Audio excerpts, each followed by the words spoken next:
Good afternoon everyone. হ্যাঁ, আজকে দুপুরের আমাদের এই যে খাবার নিয়ে চলে আসলাম। দুপুরের খাবার হচ্ছে গরম ভাত। আর আজকে যাতে শরীরটা একটু ভালো লাগছিল না, আপনাদের বললাম, সেই জন্য আজকাল বেশি পদ কিছু করিনি। গরম ভাতের সাথে একটু ঢ্যাঁড়স সেদ্ধ দিয়ে পেঁয়াজ আর লঙ্কা দিয়ে মেখেছি সর্ষের তেল দিয়ে।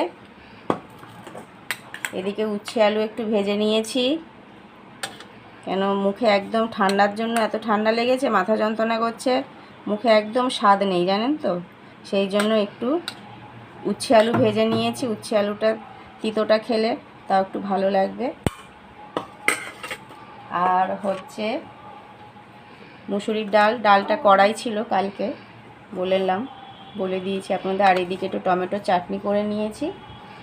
আর ফ্রিজে ডিম ছিল, একটা ডিম সেদ্ধ দিয়েছি। আর একটু শসা কেটে নিলাম। শসাটা আমি খাবো না, ওদেরকে দিচ্ছি, আমার ঠান্ডা লেগেছে তো আমি আর খাচ্ছি না। আর এই যে আজকে দুপুরের আমাদের খাবার হচ্ছে এইটা। দেখুন তো সিম্পল রান্না কেমন, ঠিক আছে? এর মধ্যে আপনাদের কোনটা বেশি ভালো লাগে সেটা কমেন্ট করে জানাবেন। আর আপনারাও আর দেরি করবেন না, খেতে বসে যান, ঠিক আছে? চলো টাটা।